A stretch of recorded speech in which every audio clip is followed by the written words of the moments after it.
I sort of remember one night, I had a shortwave radio then, and I would look around, there was a Dutch station. I thought, oh, this is interesting, and the groove attracted me. I had a group of friends, and there was some journalists who had this magazine called the Bristol Recorder, and they were also enthusiastic about some of this music, and I started calling them, and a group of people that I knew were interested in this sort of music, and said, let's try and put on a festival.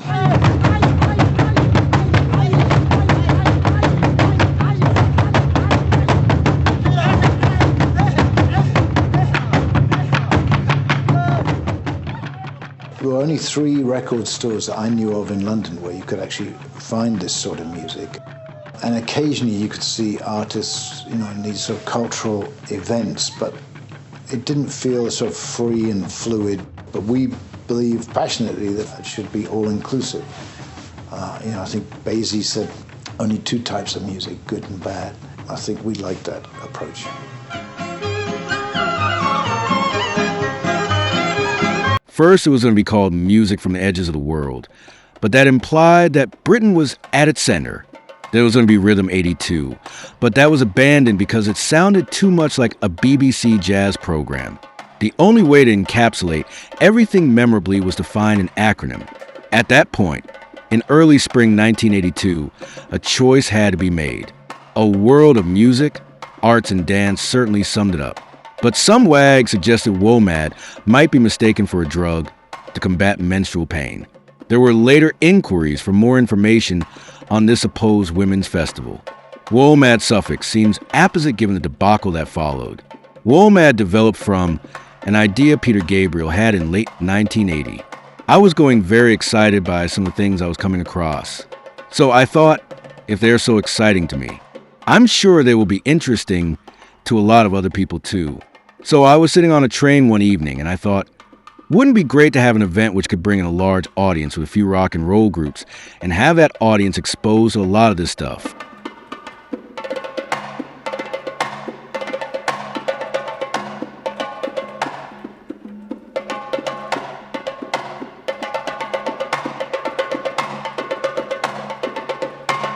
First, it was going to be called Music from the Edges of the World, but that implied that Britain was at its center. There was going to be Rhythm 82, but that was abandoned because it sounded too much like a BBC jazz program. The only way to encapsulate everything memorably was to find an acronym. At that point, in early spring 1982, a choice had to be made. A world of music, arts, and dance certainly summed it up. But some wag suggested WOMAD might be mistaken for a drug to combat menstrual pain. There were later inquiries for more information on this supposed women's festival. WOMAD suffix seems apposite given the debacle that followed. WOMAD developed from an idea Peter Gabriel had in late 1980. I was going very excited by some of the things I was coming across. So I thought, if they're so exciting to me, I'm sure they will be interesting to a lot of other people too. So I was sitting on a train one evening and I thought, wouldn't it be great to have an event which could bring in a large audience with a few rock and roll groups and have that audience exposed to a lot of this stuff?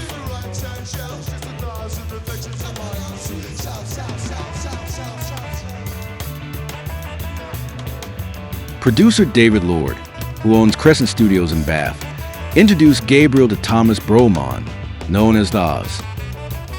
Dawes was one of a group of Oxford graduates living on the dole in Bristol who had developed the Bristol Recorder Talking Book, a combined magazine and LP. The mix of community arts and politics in a recorder appealed to Gabriel, and he agreed to an interview as an almost local musician. Gabriel also donated 3 tracks from his live cassette BPX, No One of Us, Humdrum, and Ain't That Peculiar. The recorder people, Dawes Bromond, Martin Elborn, Steph Pritchard, and Jonathan Arthur, with their electric tastes, seem ideally suited to help organize his planned concert since no commercial promoter was likely to take it on. We felt quite flattered to have been asked. We'd just been listening to gamelan music from Java and Bali in Indonesia and a bit of Pakistani music, and we're getting fairly bored with local pop groups. Said us, Peter said he had been listening to some sounds and he just thought it would be a good idea.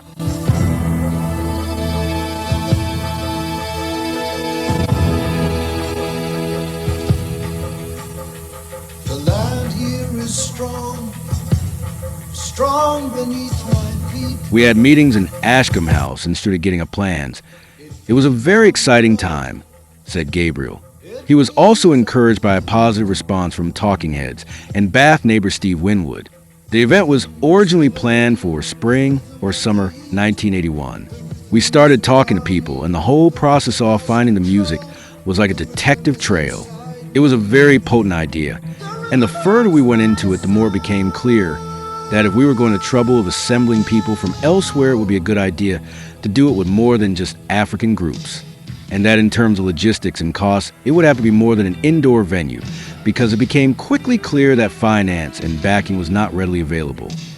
In April 1981, the Oz went to the 8th Ren Rhythm 81, part of the French Festival of International Arts. Circle, the dancers round the fire, we spit into our hands and breathe across the ponds, raising them up high, held open to the sun.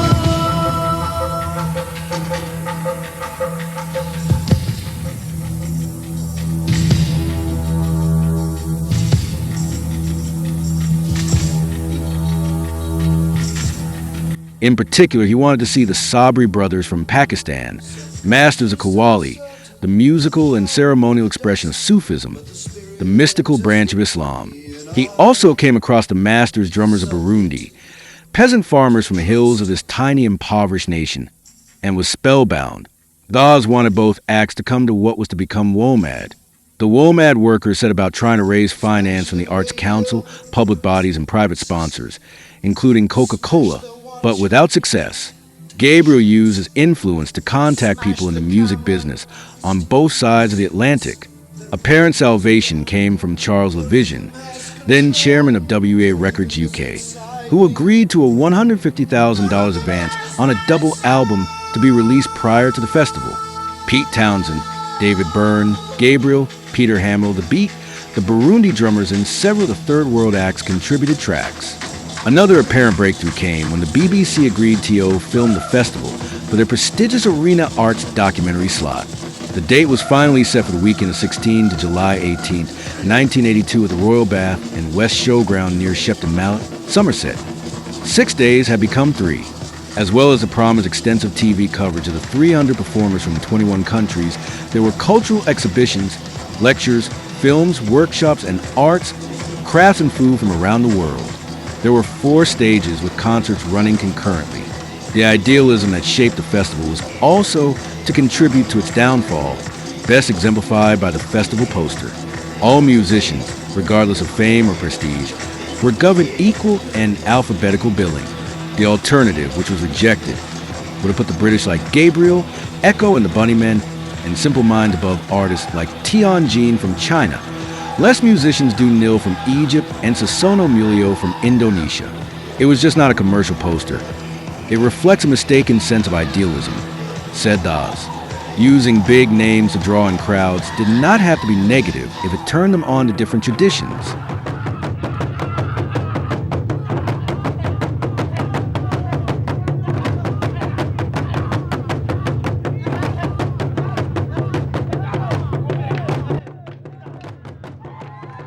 A fundamental principle of what we have always done, which was directly as a result of Peter's influence, was that all the artists were to be respected as artists and that their billing is part of the respect that the festival has for them. His sense of principle and his ideas completely shaped what we did. They had to rely on financial dribs and a tolerant bank manager. The Bristol Recorder stuff put in the few £1,000s profit they had made, and Martin Elborn from the Recorder cashed £4,000 worth of shares. Gabriel gave £3,000 and fundraising events amassed a few thousand more. It was hopelessly underfinanced, but benefited from a lot of gifts and goodwill. For example, the color program's only real cost was a paper. Any real chance of making back the investment was scuppered by the showground authorities, insisting that rock acts like Gabriel and the Bunnymen performed inside the showering pavilion, restricted to an audience of 4,000s. They were the biggest crowd pullers, so the authorities perversely limited how many people could see them, fearful of a repetition of the crowd problems at the heavily overattended Bath Rock Festival of 1969. We were overambitious and inexperienced, but a cardinal error we made was to be dictated by the site. They demanded we put all the pop acts indoors, and we very foolishly agreed. Sedah's tickets for Gabriel and the Bunnymen were sold out 3 weeks in advance. Project's costs were approaching £250,000. This included £90,000 in airfares for the 14 Burundis and 2 government officials, plus a further 12 musicians from around the globe.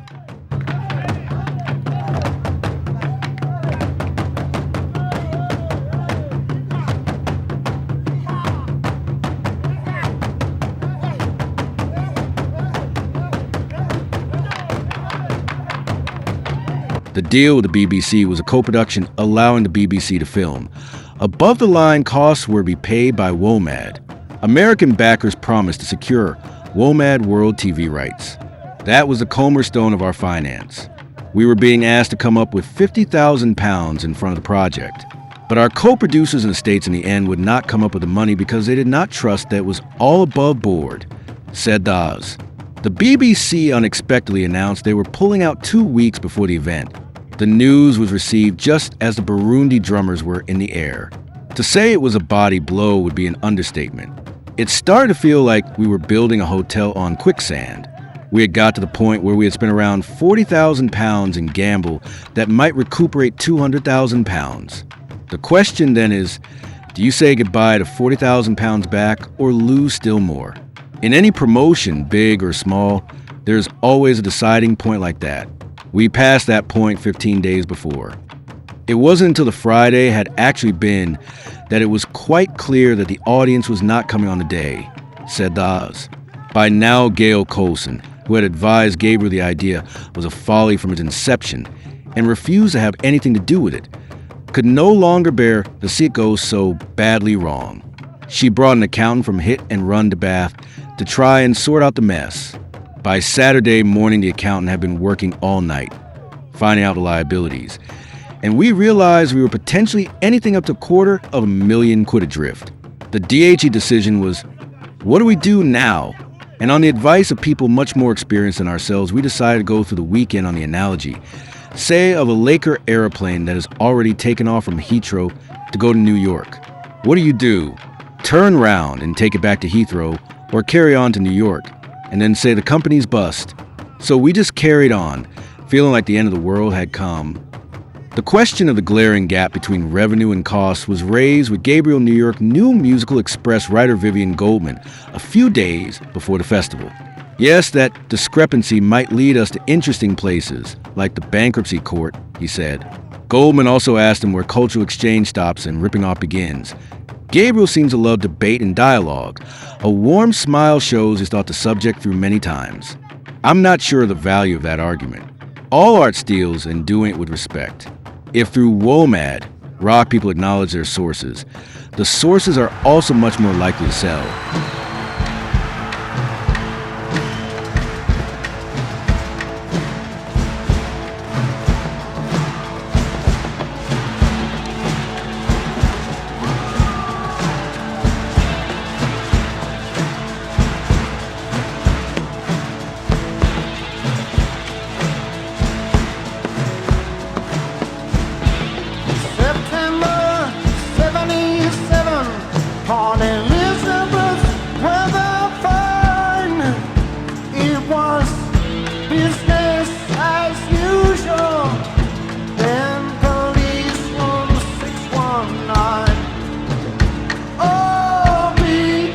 Goldman bumped into Gabriel toward the end of the third day. As far as I can see, Peter Gabriel deserved a slap on the back and some red roses. But the man did not look happy, despite his bright-colored festival waistcoat that probably doubled as a pair of hiking boots. This was a reference to the festival's popular consumer buy, clothes that change into other clothes, hats into bags, trousers into shirts. I knew instantly. Artistically, the festival had been an unqualified success, a 3-day musical orgasm. In fact, it could only be the bucks that brought a frown. Have you had enough people here to cover costs? In a word, no, said Peter, bravely trying to force a smile. I recalled his crack the week before about there being interesting places like the bankruptcy court. Throughout the 18 months while the festival was being planned, Gabriel had been writing and recording his 4th album. He finished it less than a fortnight after WOMAD and first performed some of the songs on the album at the festival. His band were dressed in black tracksuits, but presumably they were not in mourning. They played I Have the Touch and Rhythm of the Heat with the group Ecom. It was filmed by London Weekend Television for a South Bank Show documentary. Gabriel gave an impassioned performance of Rhythm of the Heat, falling to his knees, his body vibrating and swiveling, looking like he was making love and performing the limbo at the same time. He also premiered Across the River, his contribution to the WOMAD Music and Rhythm album, which also later appeared on a compact disc single with Big Time in 1987, with Shankar on the violin and Stuart Copeland of the Police on drums. The song is one of Gabriel's most haunting. The surrounding trauma no doubt helped add authenticity to the venting of his tortured soul. Peter was panicked. I think all of us were, said Dawes. There was still this complete conflict of things. On the one hand, well, it's a great event. And on the other, God, haven't we fucked up? Just an absolute turmoil of contradictory things. We started to realize things were collapsing during the event, remembered Gabriel.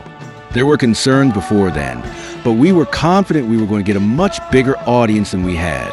We had the rail strike against us, and we had appalling publicity, which was a pity because I thought it was ideal color supplement material.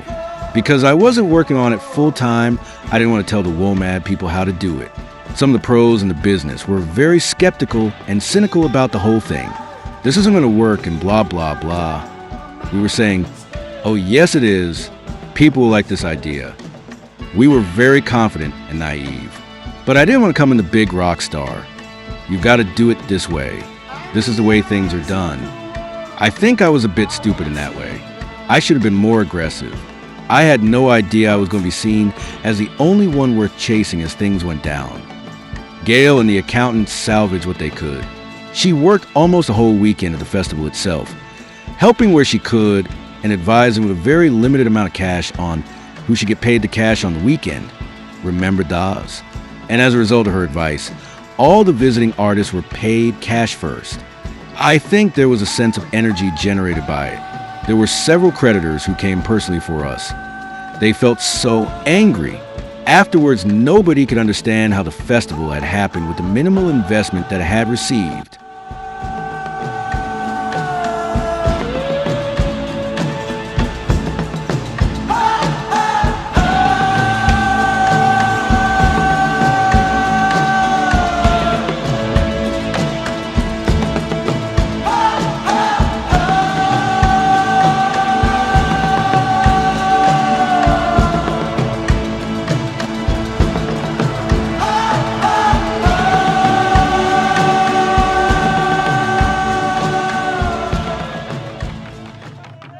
But it was limited, and we were protected by the law. At the same time, I think the pressure on Peter was so much worse because the companies we owed money to realized that he was the only one of us who might have any. And so he was under real personal pressure. The final debt was £189,000. Gabriel was the main target and had irate debtors at the door. I was the only fat cat. Jill actually got a death threat aimed at me, an anonymous caller saying, I'm going to kill you afterwards, and all that stuff very nasty. Not the sort of thing I want to live through again. Help came from an unexpected quarter. Tony Smith, still 50% owner of Gabriel's management company, discussed the debacle with Genesis. We said, listen, this is ridiculous. Why don't we help him out? Said Phil Collins. We can't have Pete go bankrupt, though it didn't turn out to be that serious. We offered to give him some money towards it or play a benefit, or lend him money until he could pay us back. The offer of money never got as far as Gabriel's ears because everyone knew he was bound to refuse. We decided maybe the money was not such a good idea. So why not do a concert? Said Collins. That autumn, Genesis, we on a tour of the UK, so it was not difficult to slot in an extra date for a WOMAD benefit. Peter has a tendency to get involved in this sort of thing, which is great as it's part of his personality, said Tony Banks. Originally, it was not going to be with Peter, although doing it with Peter seemed like a good idea. In rock music, it is very easy to raise a large sum of money, and this particular thing was to help a friend, so it seemed to be a damn good thing to do. And it also got rid of this terrible thing of everyone wanting a reunion, so we killed two birds with one stone. At that point, I was so freaked out, I would have done anything, said Gabriel.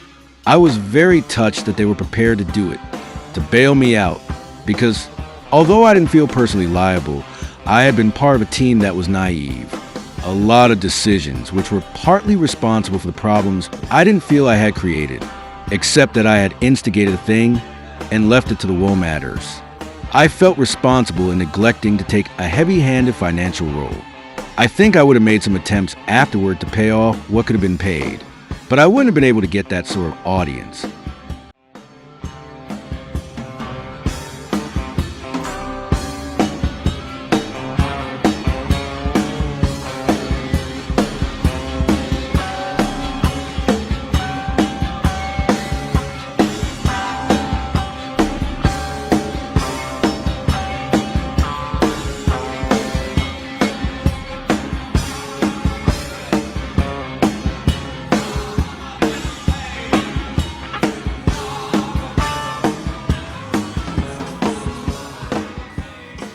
He agreed to the suggested reunion immediately, despite artistic reservations. I had been trying for years to get out of these associations, and here I was jumping back into it. 5 weeks after the WOMAD Festival, the Genesis reunion was announced in the London Evening Standard, which called the event the year's major rock event after the Rolling Stones. It was set for the open-air Milton Keynes Bowl early in October, with everyone gambling on the clemency of the autumn weather. Rehearsals took place at the Hammersmith Odeon just before the show. Gabriel listened to new tapes and studied lyric sheets to refresh his memory. We felt a bit strange. We had to decide what songs to do, and obviously the idea was if we were going to do a reunion, we should do the classics like The Musical Box and The Knife, said Phil Collins. P has always had difficulty remembering words. It was understandable then. He had not sung them for years, and his head was full of other things. I thought some of the songs I had been singing for years didn't sound that much better with Pete singing them. Take that as you like, but when we sat in Milton Keynes and did it, it was the overall thing.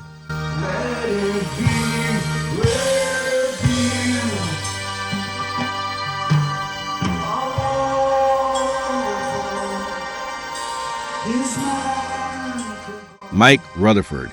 This is a reunion with Peter Gabriel for a reason to raise money for WOMAD, which means that it's an excuse for us to play all our old songs again. I don't think I want to go out and play most of the old songs if it wasn't for a one-off evening, which should just be a lot of fun for everyone.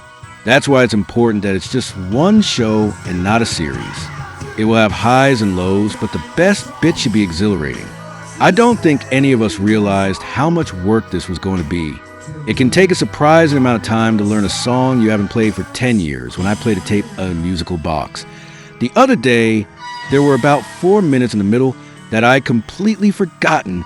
We've been learning the old songs on the bus between gigs on our British tour because we haven't got much time to rehearse them. They sound fine, but I can't compare them to what we do now because IYS another era. Genesis and Pete have gone in very different directions since we parted, but that's irrelevant for an event like this. I'm just looking forward to seeing Pete back on stage with us and having Phil fingers crossed for fine weather. This is the first winter festival.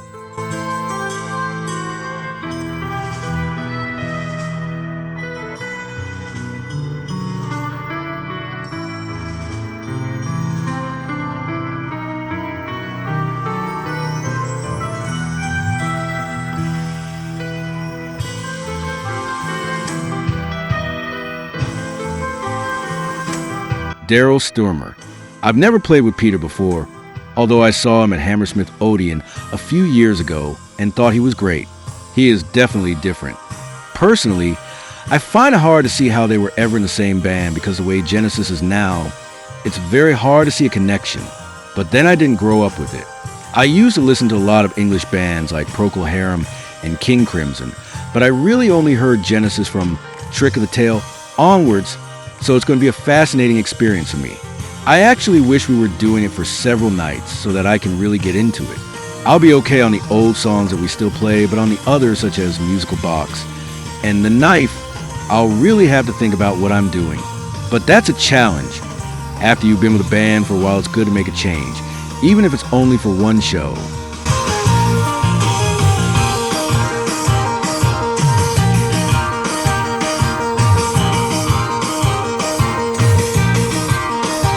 Chester Thompson. This will be another dimension of playing with Genesis for me, but I've always loved the variety that Genesis gives. I enjoy changing around and playing music from different cultures, but Genesis aren't just an English group, because they aren't like most English groups, and that's why I like them better than most English groups. The first time I toured with them made me realize just how different the English are. I'd be sitting in a room full of people speaking English, and I wouldn't understand a word of what was going on. But I understand it now, and the old songs have been developing because of what we all put into them. I originally learned them in the way Phil used to play them, but over the years you tend to start putting more of yourself into it. It's just a natural process. Question: why are Genesis and Peter Gabriel playing at the Milton Keynes Bowl on October 2nd? Answer: because January 10th was already booked. Think about it as you jump up and down to keep warm.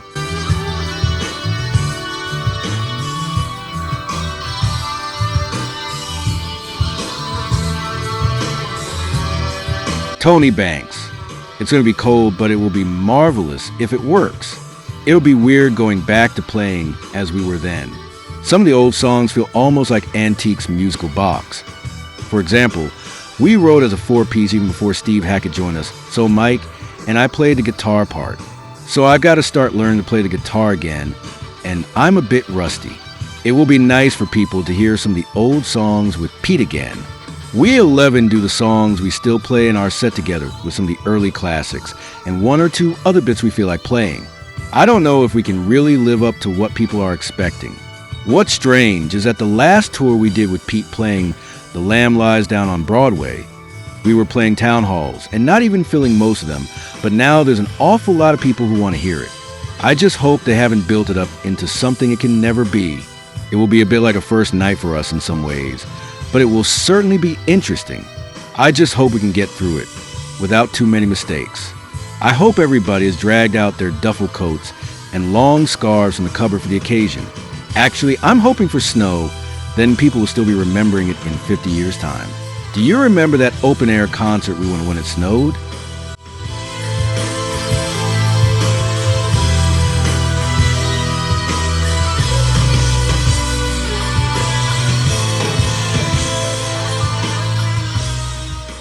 Phil Collins. I was talking to someone about Milton Keynes the other day, and he said he was too young to have seen Genesis with Peter Gabriel in the band, which made me stop and think. It's actually 8 years since Peter left, so there are going to be a lot of people at the gig who have never seen him with us. For them, it won't be a reunion. It will be a new experience. I'm just glad it's come at the end of the tour, so that people won't have anything to compare D to. It's going to be strange G'ing back behind the drum kit full-time again, but I'm looking forward to the challenge, and I'm going on a crash course to adjust to my former role in the band. In Fad, Pete was suggesting that we do it on the Lamb, but I said I prefer to stick behind the drums. I'm surprised at just how much some of the songs have changed from the way we do them now. I've been having some trouble adjusting to the different pace on some numbers like Supper's Ready, and I shall be interested to see how Pete's voice copes with it all. I certainly couldn't sing the first set of songs I did with the band now. We'll have a couple days to sort it out, but if it doesn't fit, he's just going to have to get on with it, because we're not going to change keys. But it doesn't matter how much we rehearse. It's going to be whatever happens on the night. Peter's going to be forgetting the words, I'm sure. I just hope the knife sounds better than when we tried it yesterday.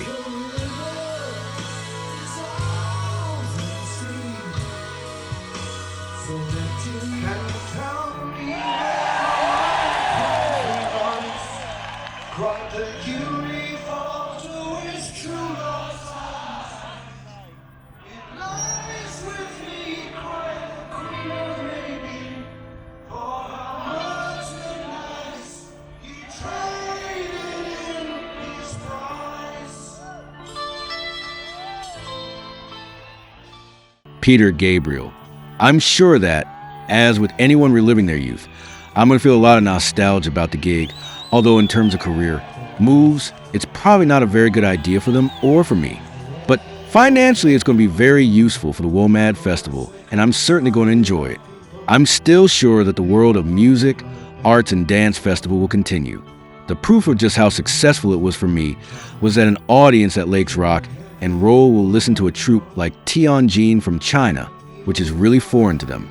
Normally, those groups are kept in a fairly academic environment, but we were able to give them the space and opportunity.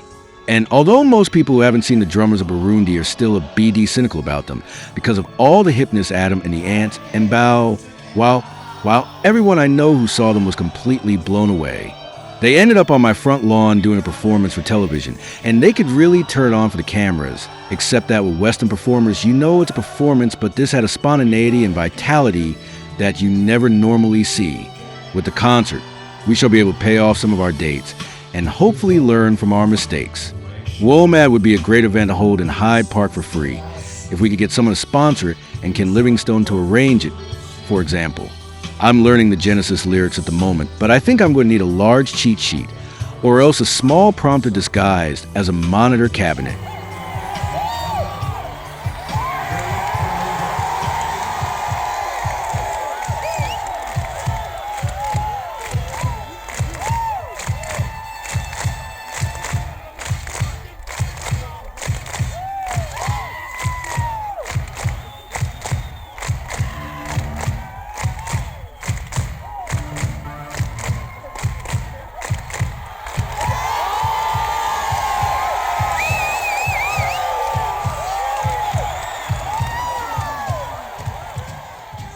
On Saturday, October 2nd, it rained all day, turning the Milton Keynes Bowl into a mud lake.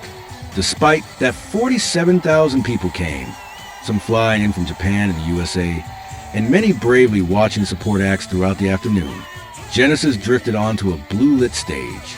The lights broadened, and 4 pallbearers brought on a white coffin, which opened up to reveal Gabriel in makeup. It was his old rail disguise, and became obvious that Gabriel was prepared not just to sing old Genesis numbers, but to perform them with his old costumes, brown cloak and mask, the sunflower, etc., brought out mothballs, wrote Paul Strange and Melody Maker, Rail's anthem back in New York City, opened up the historic set, the sound initially dodgy and variable, with Gabriel valiantly coping with a NAF mic. This was not viewed so charitably from the stage. What was extraordinary was having seen Peter quite a few times since he left the band. I noted how his mic technique had improved so much and his pitching was great. They were all the things he had trouble with in the group, said Tony Banks. But then at the reunion, he was right back to where he was before. It just shows, because he was singing other people's melodies, the complexity of them made it much more difficult for him to do. Whereas with his own stuff, he had no problem because he could sing exactly as he wanted. His mic technique was as bad as it used to be, which must be why he wears one of those radio mics. He can't muck that up, said Collins. There were some wild moments, but we carried it off because people were so pleased to see us together again. The group included the newer recruits Chester Thompson on drums and Daryl Sturmer on bass. The set included some post-Gabriel material, including Turn It On Again, where Gabriel and Collins embraced each other, while passing on stage as Collins went to the front to sing while Gabriel took over the drums. The fans were then surprised by the appearance of Steve Hackett for I Know I Like in Your Wardrobe, finishing off with The Knife, a reunion that is unlike it ever happen again. The rock event of the year, the Melody Maker, concluded. It was just like returning to some sort of family reunion, said Gabriel. It felt really warm, though it was terrible weather. Musically, it wasn't very good, but emotionally, it was very strong. I was given at Strat's funeral his notebook in which he wrote some notes around that concert, and he was obviously touched.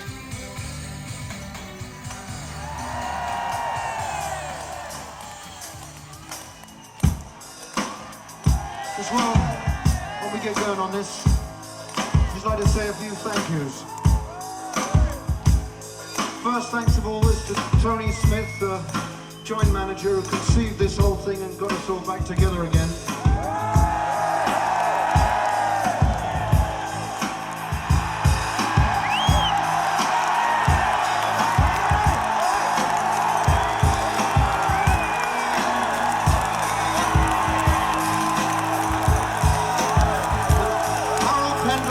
Joe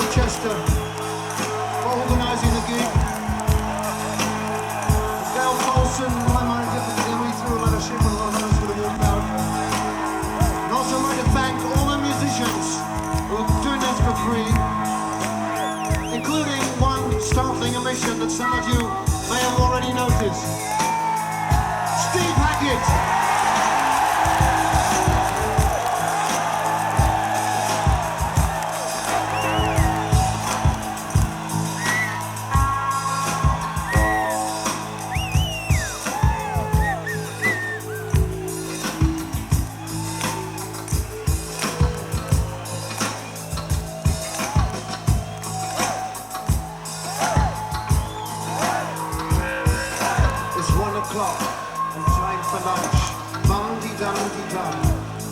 When the sun beats down and I lie on the bench, I can always hear them talk.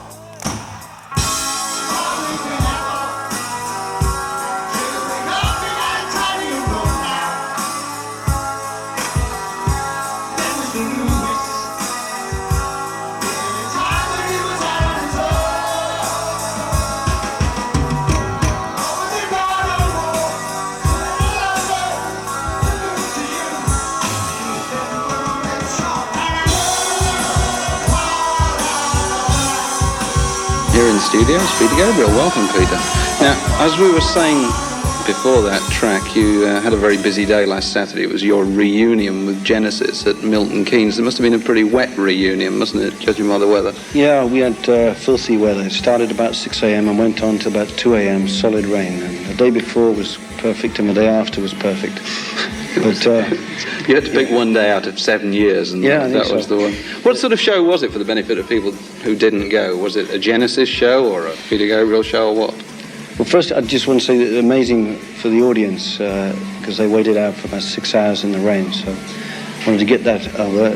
It was mainly old stuff. We thought in return for us getting our fingers in their pockets, we tried to give them what we thought they might want out of the combination of the six of us, although we had a bonus with Steve Hackett coming back. Oh, he was back there as well. Yep. So were you all dressed up and everything? Because Genesis, sort of early 70s, were well known for fantastically theatrical presentations. Well, there was a little burst, you know. I tried to control it. I've seen the doctor, but it still gets the better of me. One of the things that struck me about it was, I mean, you split from Genesis 7 years ago. Was it very difficult to, or were you presumably not as familiar as you were with the old material? How did you go about it? You could say that. I was never good at remembering words, but this time I had to watch the lips of the front row very closely. This concert was, am I right, a benefit to recoup some of the losses made on the accrued on the WOMAD festival, which you were one of the prime backers of. How did you go about organising that fantastic festival with extraordinary breadth of artists there? Yeah. Can I say too there that here I am messing up your interview. There was one or two mentions suggesting that Genesis had actually got some money out of that, and although they're often portrayed as very unhip and exploitative capitalist men of the rock world, it's entirely down to them now that the WOMAD movement can move or struggle or crawl forward, and they didn't get anything out of it. That's good. How did you go about getting people like the Burundi drummers and all sorts of odd acts from all over the world? How do you get them to Shepton Mallet? I mean, presumably they're all in the yellow agency. pages. You let your fingers do the walking. But, well, we went into it really knowing F.A. about the subject, really. You know, we just liked some certain sounds and noises and thought that there was a lot that was interesting us and a lot of other rock musicians getting turned on by it. So we approached embassies, music colleges, anyone with a record collection, folk record shops, and there was a group of people in Bristol that were doing most of the scouting, and some of the connections were very hairy, and we couldn't believe the amount of bureaucracy. But when you actually got to meet the Minister for Youth, Culture and Sport from Burundi, who came with his drummers, you know, he's a very reasonable bloke, but actually getting through to them is a little different. Yeah. The festival reputedly lost a sum of about £200,000. What did it actually cost to put on? I'd say a lot. Is that a rough estimate or a specific figure? Well, I don't, what do they call it? Guesstimation in America, I think, yeah. So now it was a lot of money. Yeah. And I think we naively assumed that we had an event with more appeal than it actually had. I'm very hopeful that even if we can't continue, the idea is going to be pushed through by some others, because if nothing else, we showed that a rock audience could give a standing ovation to a 50-year-old Chinese horn player. Mm-hmm. And that was great. Now, most people very often come on this program to plug albums, and you've brought something very intriguing here. Would you like to tell us what this is it? Yeah, well, as my role as a travelling salesman, this time this is the Kids Pack, which is a group of the WOMAD people put out. And I'm sure it will be available from 59 Shaftesbury Avenue.